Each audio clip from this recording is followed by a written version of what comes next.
Alrighty, good morning, everyone. Welcome to the Apprenticeship PHL 2021 Symposium. Again, welcome back for those who have joined us previously, and welcome for the first time to anyone who may be tuning in for day 4 of our Apprenticeship PHL Symposium, our 2-week effort. We're almost halfway done. Thanks for those who've already put your name and affiliation in the chat. If you haven't yet, feel free to do so we can get a sense of who is joining us today. See if I can advance my slides. Here we go. I forgot to introduce myself. My name is Cassandra Shavney. I'm the Apprenticeship Program Specialist at Philadelphia Works. We are the Workforce Development Board for the city, and we are a proud member of Apprenticeship PHL, the host of our symposium today. If you're unfamiliar with Apprenticeship PHL, we are a public-private regional collaborative with the goal of increasing and aligning registered apprenticeships and pre-apprenticeships for the benefit of our area's employers and residents. So we're regional, located in southeastern Pennsylvania. And we have 17 members right now of Apprenticeship PHL. I am very grateful for their work and partnership, especially all of the efforts that they've put in to help to plan this symposium. Without their expertise, we certainly wouldn't be able to have hosted this effort. So thank you to everyone who is a member of Apprenticeship PHL. If you're unfamiliar with the group, you'll see many of them on our panels today and our panels the other days as well. So you'll get a chance to meet a lot of the folks who are part of this effort. And what do we do? Well, one thing Apprenticeship PHL does are outreach, education, and awareness events such as this symposium. We also assist programs in the apprenticeship registration and startup process. We also provide technical assistance to programs after they've been established. Related to that, we can help programs pursue funding opportunities at the local, state, and federal level. And we also help to foster regional partnerships. Related to partnership and connection building, we love our, sorry, now my screen's not advancing. There we go. We love this Huba platform because you can network with the other attendees outside of these sessions. So there is an attendee tab you'll see to the left of your screen. You can click on there and see the, I think as of today, it was 245 attendees that have signed up for the symposium. So you can see who's joined, view their profiles, send private messages. Then you can navigate to that community tab and share resources with everyone here, view job openings or post job openings, suggest virtual meetups, and just see what else is in that community space to meet others. You can do it right after this session or at any time. You're welcome to log into the Huba app and platform to take advantage of its many services. Now, some housekeeping for today. All of our attendees are muted with their cameras off. The session is being recorded, so if you have any colleagues that couldn't make it today, they'll be able to come back on here and see it at a later time. Because you're all muted with your cameras off, we encourage you to utilize the chat and the Q&A to communicate with each other and ask our panelists any questions you would like them to address. We will be sure that we relay them to them so they can get to them. And then finally, we invite you to connect with us with Apprenticeship PHL. We have a number of social media channels that you'll see here. We have a website.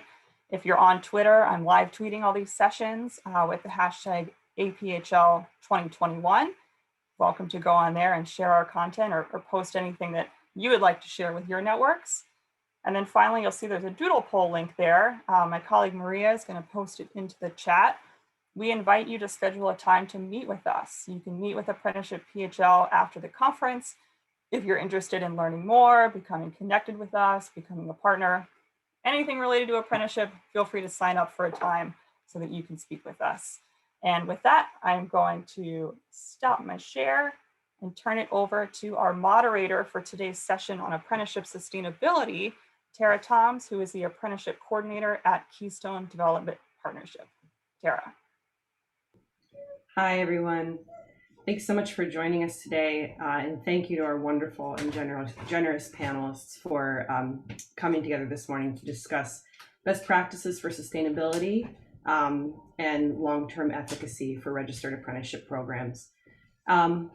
Just to start us off here, I know that a lot of us are coming to this session as experienced practitioners, We see that as our region is expanding in apprenticeship efforts, more and more of our programs are reaching maturity.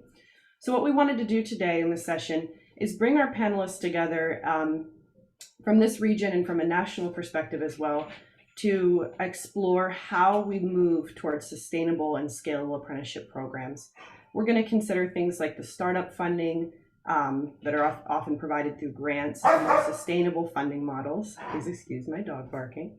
Additionally, we'll explore group sponsorship, which is critical for scalability, especially when working with smaller businesses or programs that need to join in a collaborative model to be able to pull together the resources that they need. And we're hoping that this panel spurs an ongoing dialogue around apprenticeship program sustainability in Philadelphia and beyond. I want to start by introducing our panelists. We have Shana Savage, who is the Assistant Director of IT Apprenticeship at the School District of Philadelphia. Edison Freire, the Director of Gateway Initiatives at Jeffs Human Services.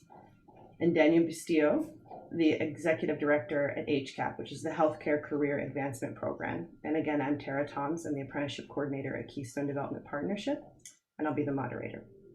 So before we get into our questions, if our three panelists could just share a few words maybe about their experiences, any relevant information you want to bring to the table to start off about your program, sort of any framing you want to do around the long-term strategy for keeping your programs going, and then we'll get into our discussion. So Shana, why don't you kick us off? Sure. Good morning, everyone. Happy to be here with you all today and to talk about one of my favorite things, which is UTP, the Urban Technology Project. So I have the pleasure of leading the Urban Technology Project. It is an IT apprenticeship program for opportunity youth and underemployed adults who are looking to start careers in IT. So currently we have 59 apprentices. 35 are registered apprentices. They are computer support specialists serving schools across the district. And we have 24 pre-apprentices who are serving students across the district in digital literacy classes, helping to inspire the future generation of technologists. We have experienced amazing growth this year, purely spurred up by or initiated by COVID. So COVID has created an opportunity for our program to expand and increase about 25%, and that there were many more schools raising their hands this year for IT support, right? So, which is probably understandable because this is the first year our district, amongst many districts across the country, have been going virtual in terms of their learning for their students during COVID. So again, this presented an amazing opportunity for our program to grow. We are supporting more schools than ever, and it's been an amazing year. So happy to share more about the program once we get into more questions. And just to say, I'm one of those folks who started a new role during COVID. So I've been in this role for 11 months and it's been amazing. All right, kicking it over to Edison. Thank you, Shana. Good morning. Buenos dias a todos. My name is Edison Freire again. I'm with Jeffs Human Services. And my role as a director of Gateway Initiatives is to really be sort of thinking about what I learned in the School District of Philadelphia as I helped design, implement, and give birth to the Urban Technology Project. So I'm so excited to hear Shana's enthusiasm and just passion for the program, because that's what we meant to do, which is to create a program that not only created opportunities, but brought staff with the passion to make it grow. So my role at Jeffs has been to sort of take those lessons learned, the successes, the challenges, and the failures, to sort of think about how might we take a model that's very successful and is the longest and continuous IT apprenticeship program in the country, and say, as Tara implied, how can we use some of these elements to serve the greater community, the other employers? So we're working to build Jeffs as an intermediary, especially as an apprenticeship intermediary, As we all know, if you're here as a practitioner, there's a lot of bureaucracy involved in that. And so how do we facilitate the sort of the opportunity, the gold standard of if you will, of hiring new talent, providing them contextualized learning, the supports in order to increase retention, but more importantly, have a productive, happy new hire that's loyal to your company and adds to your bottom dollar.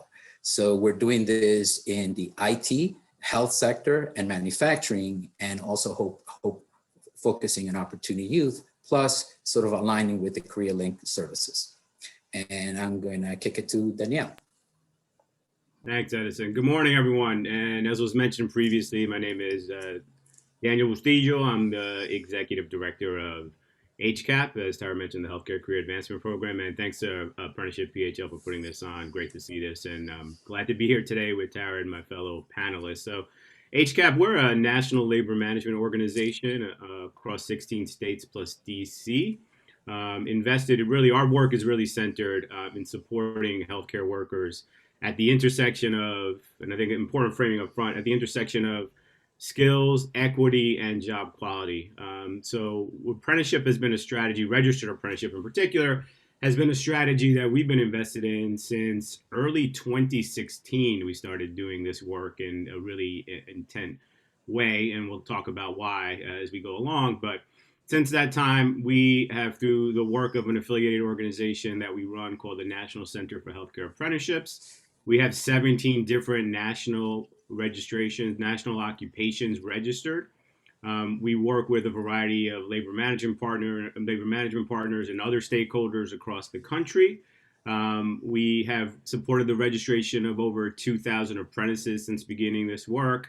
And we've had the good fortune of working with partners such as Cheryl and Mark at the 1199C Training Fund and helping support all the great work that's gone there over the years as well.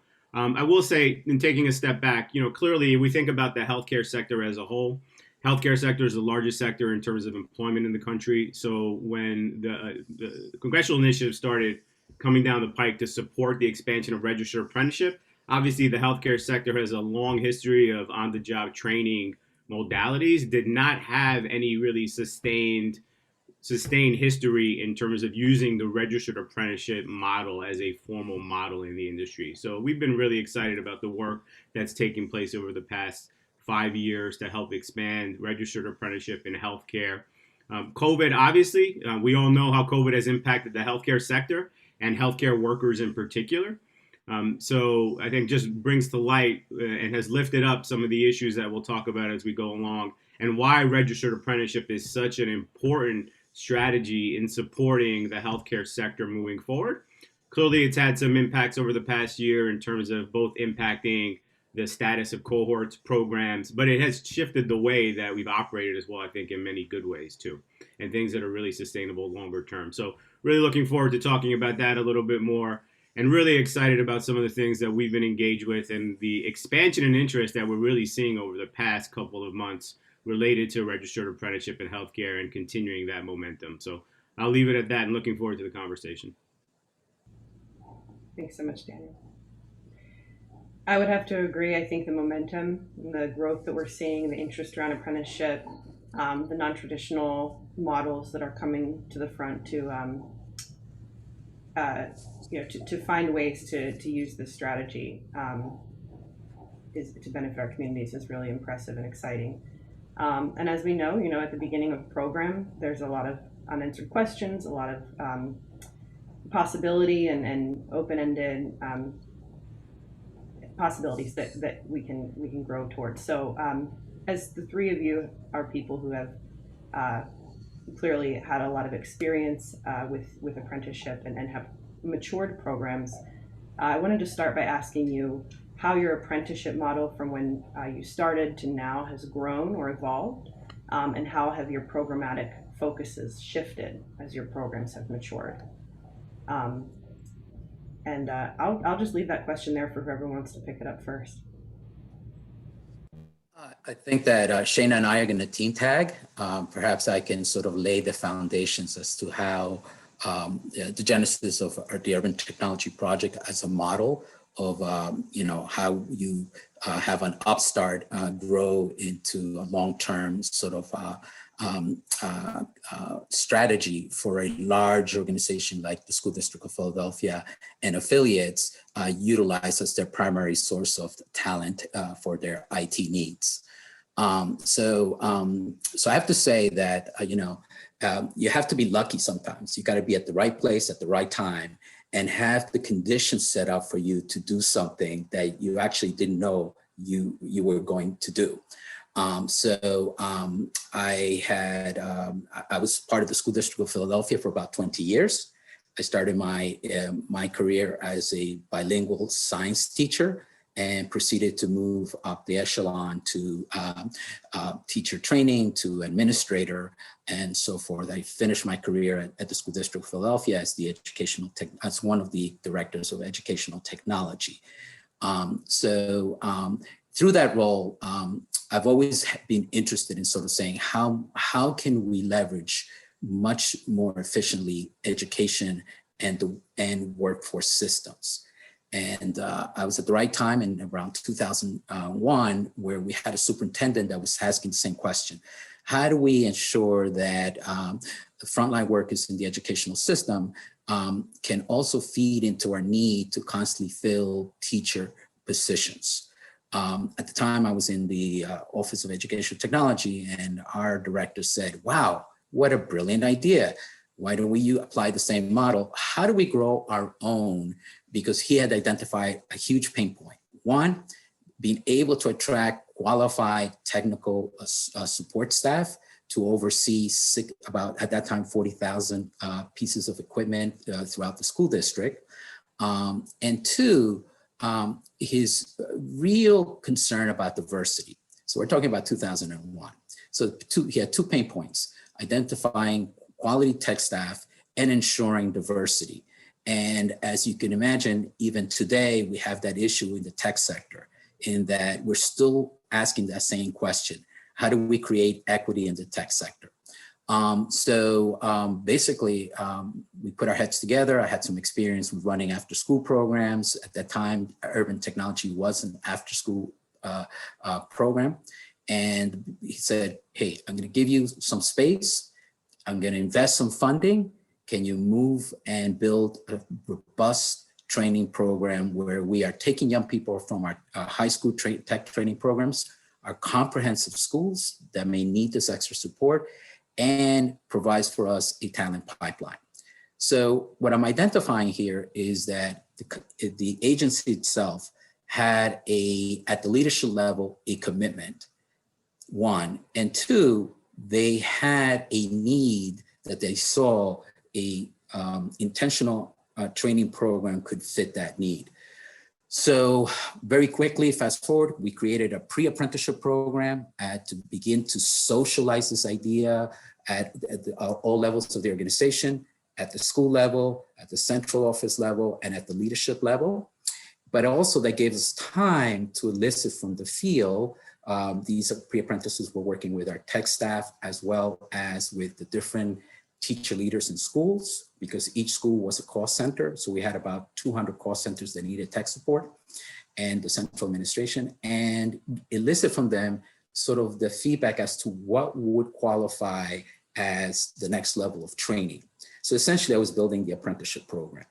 At the same time, and this is key, I hooked up with, and I hope he's on this panel because I'd love to hear from him, Ron Leonard, listening to us, if he can chat, put a message to the chat.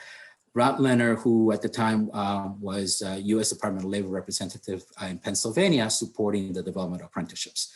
So we had the commitment from the administration, we had a need, we had some seed funding to start a program, and at the same time, I had a lot of learning to do about how to build a registered apprenticeship. Fast forward 2 years later, we established the registered apprenticeship program with a cohort of pre-apprentices graduating into the registered apprenticeship program. But it was also a model that was built organically. In some ways, we built a hybrid group sponsor apprenticeship program serving one large employer, the school district and its contractor affiliates. What this allowed us to do is by the time we register the apprenticeship program is to really develop a pipeline of talent that would come into our pre-apprenticeship program, to establish the culture of lifelong learning and servant leadership that was weaved throughout the process for positive youth development. Because part of this is not just to create a worker, a quality worker for the employer, but also to have a holistic approach of developing the apprentice as well. And at the same time, we work at the policy level to not only to get buy-in from the operations management, but also from my finance department to allow schools to set funding aside to purchase a position, an apprenticeship position. So in essence, we created the training model, we created the logic model, and it's one of the attachments that you can see in the documents section as to how, the framework of how we did this work. And we created the policies that allow cost centers to create the funding to assign a position as an apprentice position. In addition to that, we were able to socialize among the technical staff why it was important to mentor, because we were able to identify immediately some cost efficiencies. At the help desk level, we were able to show increased response time, and also it freed up our highly qualified staff to do higher level work, whereas the apprentices were doing the entry level 1 and 2 support. So that was kind of like the pieces that got put together. And at the end, after 4 or 5 years, we were able to almost create a self-sufficient model where the school district funded the positions, the programs. We had affiliate contractors who we were able to, instead of just outsource services, bring them back in and support our programs and establish this sort of culture of lifelong learning. Shayna, you want to sort of see how we've evolved? Yeah. So on top of all of that, so Edison, he has built such a strong foundation for me to continue to develop the program on. So my initiatives and my focus in the last 11 months in this role has been to continue to grow the skills of our current apprentice. Right now, again, we have 59 apprentices. They are all focused on one sector right now, or one occupation, which is IT support. They're customer support specialists. And so one of my focuses, again, is deepening their skill sets, expanding their access to opportunities, making sure they have access to the CompTIA trainings, the industry recognized certifications, and the mentorship and all the things that they need, again, to be ready for the workforce. In addition to that, we are trying to expand the program, right? And because the district has been our #1 employer and our best employer, but we also want to expand access for our apprentices in terms of diversifying their experiences, right? So what does it look like? What does it feel like to work in a startup? What does it look like to work in a medium-sized, large-sized companies in different industries? So that is, again, another one of my priorities in terms of expanding the program. And when I'm looking at that, and in terms of just the strategy behind that, it is looking at definitely being data driven in our strategies and making sure that we're going where the jobs are, right? Not just following the trends or what are the sexy or things that you're hearing a lot about, but I'm looking at the labor market data. I'm looking at the job market data to see where are there other opportunities for our apprenticeship to grow beyond the IT support sort of entry level role, which is an amazing role that gets your foot in the door. But looking at other industries. So for instance, looking at the high priority occupations that was put out by Philadelphia Works, looking at other statistics from the BLS and the DOL and Burning Glass. And what I've kind of narrowed down to in terms of the Philadelphia local region, again, because we want to be preparing and training our apprentices for jobs that actually exist in their backyard. So we're looking to expand into software development roles and also web development roles. Now, initially, I wanted to do more cybersecurity or cloud development, again, because you're hearing so much about the expansion and development in those areas too. But in particular, in terms of our local job market, the jobs in software development and web development are actually growing exponentially over the next 2 years. So always being informed by the data, I think, is a really important strategy. And then obviously looking for those employers who have those roles. Are those hard to fill roles for them? Looking for employers that care about diversity, looking for employers that already have existing talent pipelines. And so they already have maybe internships. So you know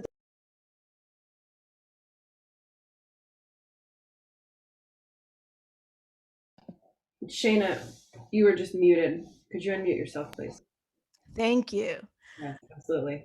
We just So, 10 seconds of what you said or less. okay. So then I think all this with the backdrop, with in the back of my mind, thinking Philadelphia has the highest poverty rate out of the top 10 largest cities, right? So over 359,000 Philadelphians are living in poverty. Why? When I was just looking on the PA Department of Labor, there's 17,000 unfilled jobs in computing, right? In the US, there's over 700,000 unfilled jobs. And I even saw a statistic that said 3.3 million IT jobs were entered into the market during COVID, obviously because during COVID, all of our industries have been thriving because of technology, right? And so technology is a growing industry, outpacing all other industries up to 11%, right? So all of this is motivating, is exciting, and is just driving and accelerating, I think, the potential of UTP. Again, the strong foundation that's already built, the strong, diverse talent that we have. Now it's just positioning them to the world and to our other employers beyond the district, which I'm really excited to do. And I already have a few on queue that are waiting to partner with us. So good things are ahead for UTP. And I think thanks Edison for all that he's done. Yeah, it's what I'm kind of hearing from both of you is that it took this kind of collaborative between a lot of different partners and a long-term strategy, right? Or long-term perspective on where you were going. Daniel, do you have anything to add to that? Yeah, I appreciate the question. I think you're absolutely right in terms of thinking about, and I'll talk a little bit about our journey, and it has been a journey, but it is really important to think about the near term, midterm, and sort of the longer term strategy and tactics as well, right? And certainly that's sort of the way we've tried to think about it in terms of our registered apprenticeship work. So you heard me talk about going back to the beginning of 2016. Just to level set really quick, we've also been fortunate since September of 2016 to be a national partner, an industry intermediary contractor with USDOL, which has been a great partnership to help expand registered apprenticeship in healthcare across the country, and proud to continue that work. We have always had a dual focus in a few different ways. We initially started with the national program that I talked about, which was really focused on embedding the registered apprenticeship model in healthcare. You heard me talk about the fact that healthcare has a long history of apprenticeship-like training, had never really formalized the registered apprenticeship model. So we really saw that as an opportunity. But we've also expanded over time to support a variety of local programs as well and do quite a bit of that work. And then we've also always had a supply and demand side focus, and I'll talk about why that's important. So just really quickly, rationale related to why in healthcare. I think, you heard me talk about healthcare being the largest sector in terms of employment across the country. Huge occupational growth projected in healthcare as well, but some real challenges too that we thought registered apprenticeship could be a really elegant solution to helping meet some of these challenges for the industry as a whole. We had a changing delivery system. Certainly occupational segregation in healthcare has always been an issue whereby we have a real overrepresentation in more of the lower wage occupations of primarily Black and Latino healthcare workers. We were seeing that it was increasingly difficult to progress along career pathways. So we really saw registered apprenticeship as an opportunity to not only support people entering into the field, which clearly we need, but to support incumbent workers as well in their progression, right? And a really powerful means to do so. So we started with a small group of occupations, two. We started with two occupations initially in hospitals to demonstrate the efficacy of the model. We had really good success with a community health worker program in New York City, as an example, a little bit of experimentation. And over the past, what's now been 5 years, we now have, as you heard me mention, 17 different competency-based occupations that are registered nationally. If we weren't successful up front in terms of building off of pre-existing infrastructure and building new infrastructure to support that development, there's no way we would have gotten anywhere near where we are now in terms of the 17 occupations or the 2,000 plus apprentices over the country that we've been able to support. But just want to touch quickly upon some key elements that have really been embedded from the beginning. And we talked about being invested in long-term sustainability from the beginning, but to be able to get to that long-term sustainability, you really do need a strong foundation. So we were really focused on building off of pre-existing infrastructure, learned pretty quickly in marketing registered apprenticeship in healthcare. There was a lack of familiarity with the model. There were some preconceived notions about what registered apprenticeship is and is not, how it might not work in healthcare. So really intensive marketing around that. But I learned pretty quickly. It was really important to talk about this in the context when talking with employers, labor management partners, other stakeholders. It's really about building off of the existing infrastructure you already have. Not saying we're going to come in and wholesale change, but really building and improving upon the existing infrastructure that already exists. Thinking about regional collaboratives, a variety of open source resources. We have a toolkit. We have an EEO toolkit. We have a robust mentorship training that was developed in the train-the-trainer model to be able to provide training for mentors, really important in registered apprenticeship.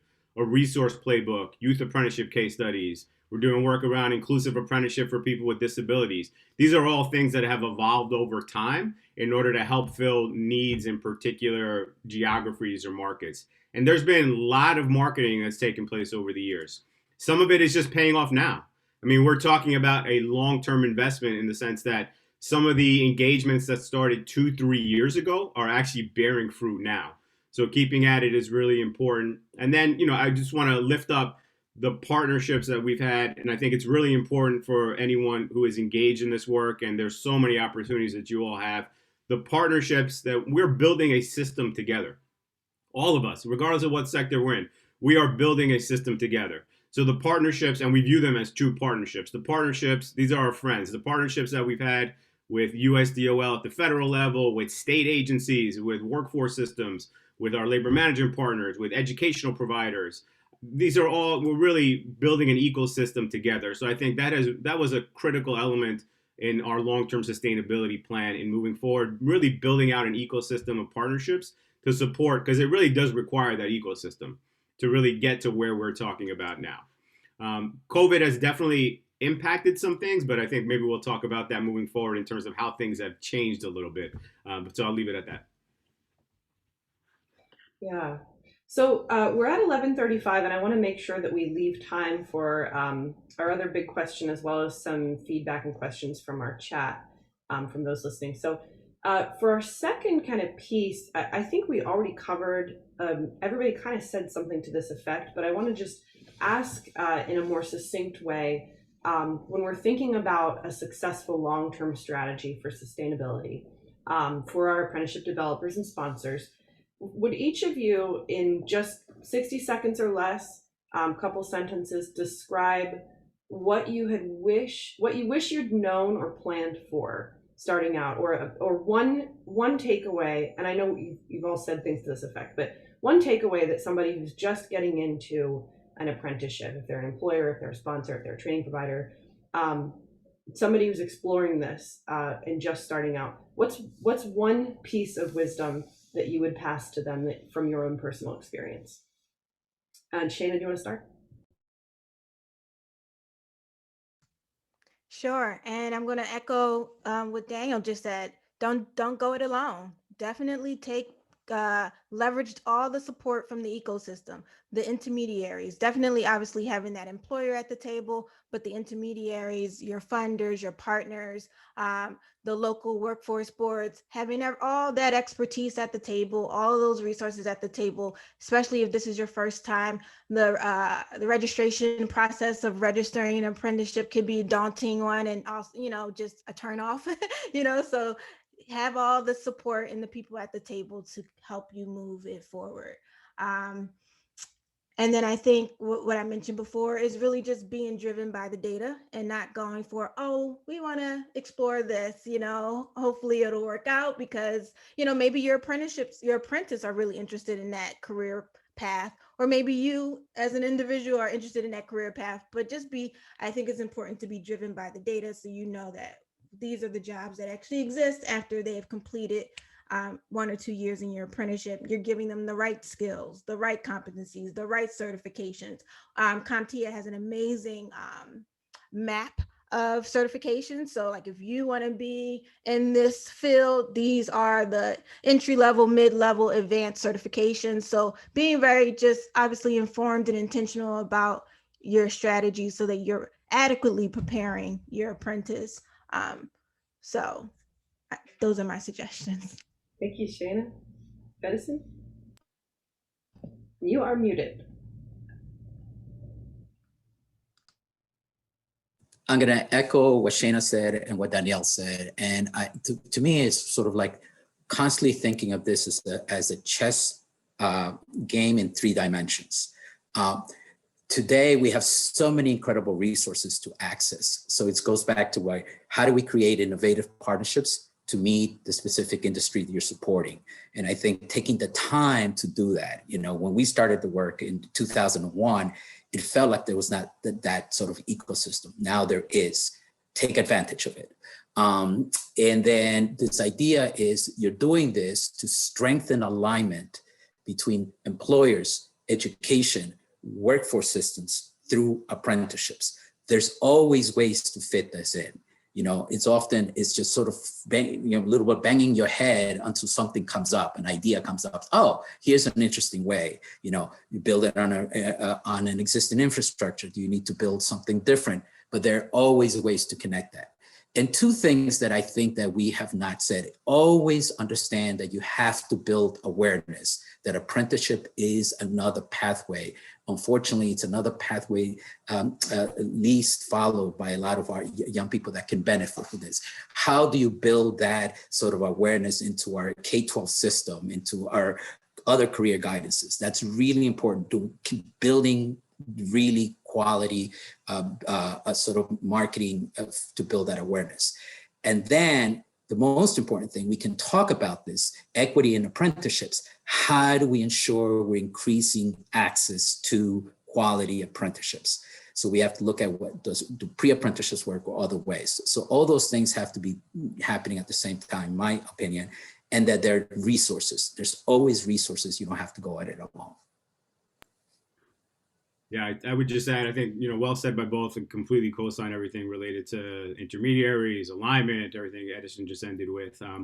I think a couple of things. So I think that I like to talk about patience, persistence, and preparation, because you heard me talk about, things that we've been working on for 2 or 3 years sometimes, or beginning to engage with, are actually taking off. They're taking off now. So I think patience related to some of this work is really important. Persistence around it as well, too. I think clearly we've expanded a lot related to, we started out in hospitals. We thought, that's an area to focus on, clearly an area to focus on, but really expanded across all sectors. And there are so many occupational needs across all sectors in healthcare. I think the persistence is important. And then what I mean by preparation, I think that, there are some common elements to registered apprenticeship programs. There's some sector specific differences, right, between healthcare, IT, otherwise. So I think deep expertise in a particular sector is also really important. I would really recommend that, because when you are in a meeting with folks that have that deep expertise, because that's the sector in which they exist, they're going to know pretty quickly whether or not you have that same expertise as well, right? And if you don't, it's a potential impediment to you. I think in terms of particular challenges, we knew that some of the licensing, credentialing, because healthcare is such a heavily regulated field, we're going to be challenges. I think they're really, it's for some occupations more deep-seated than we thought. We thought we'd have some more opportunities around certain things, and we have, but those are still things that we need to work on. But just to end with, we had embedded equity imperatives from the beginning. So we know 87% of our apprentices are women. 65% of our apprentices across the country are workers of color as well. I think that understanding that if you take an asset-based perspective, there are real opportunities there, and that it is not only something that is a moral imperative, it is certainly a moral imperative, but there's actually really good evidence on why it makes sense as well. And that's work that we all need to do in a much more intentional way. Absolutely. That last point is crucial. And it brings us nicely to our next discussion, being sensitive of time. We will get to questions in the chat. So please, if you have any thoughts or feedback from our listeners out there, please add them to the chat so that we can address them individually as we have time to. But the last thing we wanted to explore today, we've talked about how these sustainable models, these mature models of apprenticeship bring increased equity, increased diversity to a workplace. And as Daniel said, not only a moral imperative, but that pathway to higher education and good paying jobs for underrepresented workers is good for our communities. It's good for our society as a whole. And we're also seeing that it's good business sense. Our research and evidence is proving over and over again that the ROI on apprenticeship is estimated at around $1.47 per dollar spent. We're seeing that it's a stronger, more loyal workforce. That this type of investment is sensible all the way around. So that's exciting and encouraging as those of us who are practitioners working in the system to see that success and growth on the wide scale. But individually, just to get back to some programmatic conversation, my last kind of question to you is, from a funding perspective, what are your drivers of success or your challenges? As you've sustained your programs over time, can we talk a little bit about those public and private grades of investment or the allocations and sources of revenue that you have to access to be able to keep your programs running, and maybe some other models for those contributions? I know, Daniel, you have some experience and knowledge of various joint funding or joint funds, and I'd like to just explore those types of perspectives on success from a funding perspective. So I will, again, leave that up to whoever wants to start. And we'll take maybe about 2 or 3 minutes each, and then we'll use the rest of our time to address any questions in the chat. Sound good? Thank you.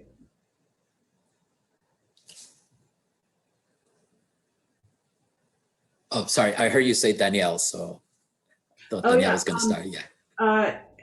Edison, you want to start? Sure. I think at the core, this investment has to be from the employer. I mean, the majority of the funding has to be from the employer. And when we originated the work in urban technology to register the apprenticeship, we ensured that internal policies at the school district allowed the different cost centers to fully pay for the position. So that was the commitment. In addition to that, we did that so we could have, in some ways, unrestricted, so no restrictions to the development, how the apprenticeship went, because sometimes grant funding creates some restrictions.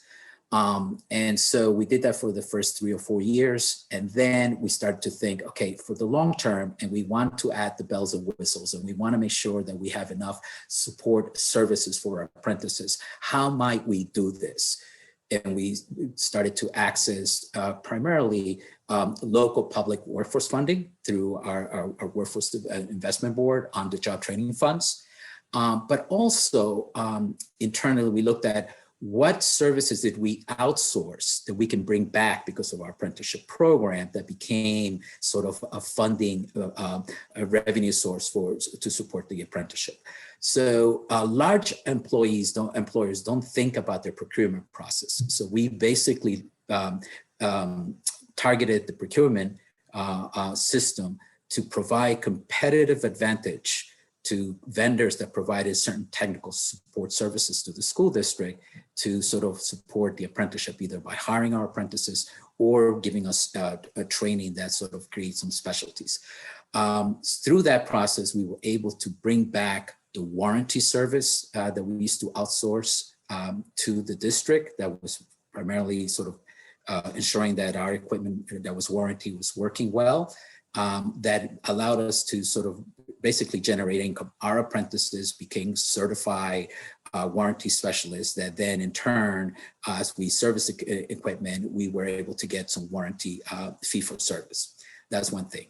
But in the terms of the long term, we started, we're lucky in a time where the federal government has made a major investment, starting with the American Apprenticeship Initiative, as well as the state labor department and the departments of community and economic development. So there's a lot of opportunities for funding. And I'm sure Shana can share a little more about how they've accessed some funding. So initially, the employer and my boss who started this, he had a rule. It's like, everything we do is going to be 70-30, 70% 30, but we were able to do 80% of our investment internally and 20% from outside sources. So that's kind of the thumb rule we use to ensure that the apprenticeship was sustainable and scalable.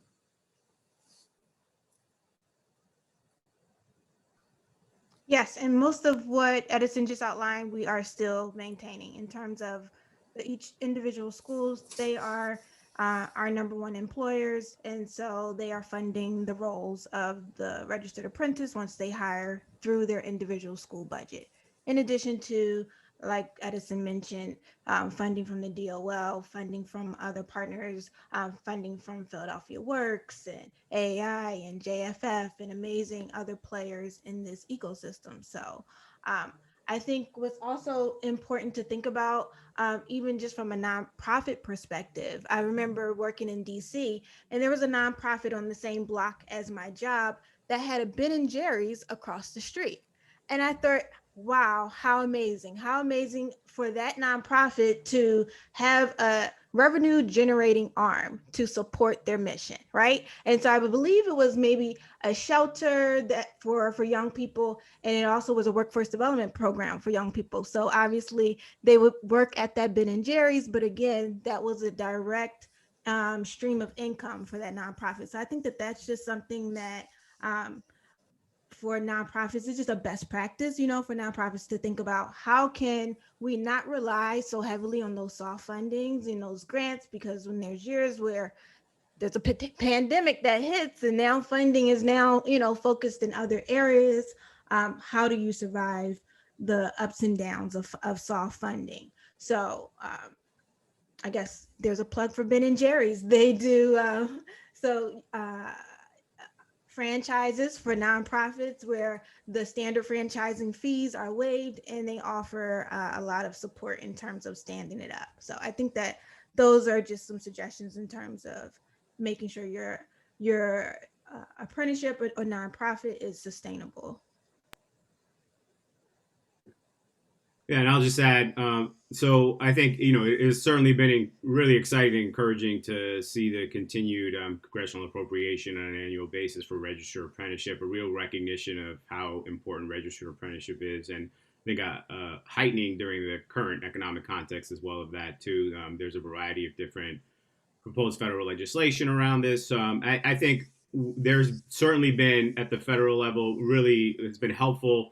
There's a lot more alignment that's going on now. So as an intermediary, there's still a lack of, when we're working with partners, there's still a general lack of understanding around potential funding opportunities, particularly on the employer side. So as an intermediary, part of our role is to help folks understand that. And there is a lot more alignment and close collaboration recently amongst all the different contractors, grantees. You have H-1B grants, we have state grants, we have youth contractors, intermediary contractors, and we formed some really good partnerships, and it's really great to be working in collaboration with folks to figure out how best to raise resources and support folks across different regions. That is definitely encouraging. I really do like Edison's, I think you ended up at 80-20 split in terms of what you use, and you're absolutely right. I mean, from the beginning, we knew that for any sort of long-term sustainability, you have to have employer investment from the beginning. right? That's just fundamental. That just makes sense.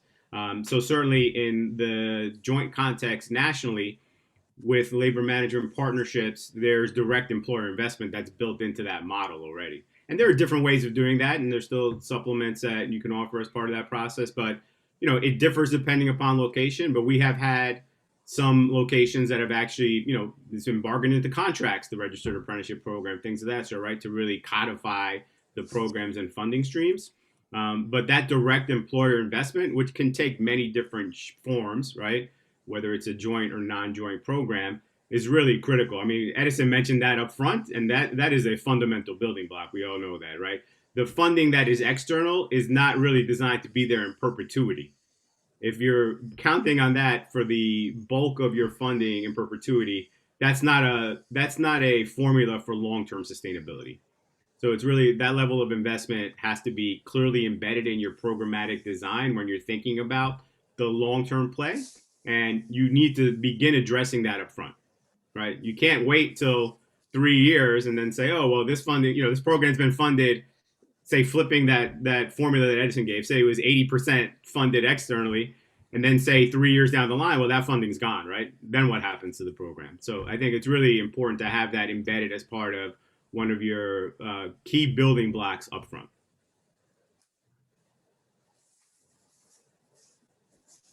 I couldn't agree more with that. Does anybody else have anything to add just about your processes with evaluating ROI or discussions with employer about sustainability? If not, we have one question in the chat, I believe, and a couple more minutes on the clock. Yeah, I can share some data in terms of making that business case to the employer in terms of the ROI. I remember sharing with you earlier that just the return on the investment is $1.47 for every dollar that the employer spends, right? And then also just looking at the cost and time that it takes for an employer to hire. So there's a report that was put out by CEB and around 2010. So 2010, it showed that for an employer to find STEM talent, it typically would take 43 days from posting the job to the whole process, right? 43 days to find that STEM talent. Now, fast forward to 2015, it takes about 63 days to find STEM talent. Again, because this is because of the skills gap, which we all know about. So I'm not going to go down that rabbit hole. So I think making that business case to employers to say, hey, I have diverse local talent that I can get to you in 2 weeks and reduce your time and cost from 63 days in which they are losing $407 a day. $407 a day is what this report is showing in terms of lost profitability and lost productivity, right? And so I think that that's a huge win and a huge value prop that we can speak to when speaking to employers, because they want to talk about the bottom line and how, again, what is the value that you're bringing to the company. So I think that having those sort of data points is really compelling to say I can reduce your time and costs of hiring from 63 days to 2 weeks, and you can get local diverse talent to continue to move your business forward. And like Edison mentioned earlier, also in terms of the retention rate of apprentice, we all know is around 94%. So again, a huge, it is a moral imperative, but it's also a business imperative, so. Absolutely. I would just add really quickly that, clearly, evaluating impact is a key component to ensure that we're hitting targets we intend to deliver on, to inform strategy for future programs, to show that the interventions work. We're seeing, if you think about the healthcare sector in general, so since COVID hit, the sector as a whole has lost 500,000 jobs across the country. It's slowly coming back. Really been concentrated in some areas as well, like we know in skilled nursing facilities and rehabilitative care facilities. It's about half of that $500,000 total, excuse me, not dollars. But so we're seeing we have a lot of folks reaching out to us about programs in that particular sector. I think we have a real opportunity. This is more forward facing to really demonstrate the efficacy through evaluation of the registered apprenticeship model in a way that differentiates for a sector that really has issues related to turnover and retention, right? And I think there are opportunities like that that we need to take advantage of in the upcoming future. And I would build on that, Danielle, that I think we also have an opportunity to engage in a different level of conversation. And it is, what kind of society do we want to build? And collectively, how do we, move to that vision that's not just about a future of work, but it's really the future of who we want to be. Between COVID and the divisions that exist in our society, I think that, we can engage in those conversations, that we're really looking at a trifecta win. A win for the job seeker that, through an apprenticeship can, find meaning in work and find a life-sustaining career pathway. An employer who can win with productivity, but ultimately our society, can we, what's the return on investment on society? And I think it's important that, we're talking about equity and we're talking about all these other things. And I think that it is now the time to make that advocacy and change how we function, all the different pieces to build a society that we all want to live in, participate. Yeah, and just to, I would, go ahead, sir. That's called the triple bottom line, Edison, right? Yes, and I would say that is I'm glad you mentioned that, Edison. That is absolutely important. I think, frankly, we at HCAP, not only do we talk about the future of work, we talk about the future of workers as well, right? So I think it is really important to expand that conversation and continue to push the boundaries in the way that you described. Absolutely. What kind of society do we want to live in? What a good frame to wrap this panel on. I think that, the expertise that you all have shared, the time that you've given both to this session and to our preparation and discussions leading up to this is so appreciated. And to Apprenticeship PHL, your provision of this platform, your support, and really innovative structuring of these types of conversations has been incredibly beneficial to my work, and I know to others on this call and those listening. So I just want to take a minute as we come to a close to just express a great gratitude for this. And I think that, we get into the specifics, we talk about all these different aspects of sustaining our programs, building our programs, finding our partners, all of that. But I hope that we are all asking ourselves often, what kind of society do we want to live in? And how is what we're doing here today part of building that future for work and for workers that we want to be a part of? And so just great job, fabulous insight. And I hope that those of you who are listening and watching have appreciated this time. I wanted to just flag for you in our final minute that contact information as well as additional resources from this panel on issues related to sustainability, deeper information about their programs, the opportunities that they bring to the table is available on the Huba Platform. You can also reach out to representatives from Philadelphia Works, or even myself if you have my contact information from the Huba Platform, and we can connect you in any way that you need to get the resources and further guidance and help you need as you set up programs and explore options. And I will hand it back over to Cassandra, who just turned her camera on. So I'm assuming you have something to say, Cassandra.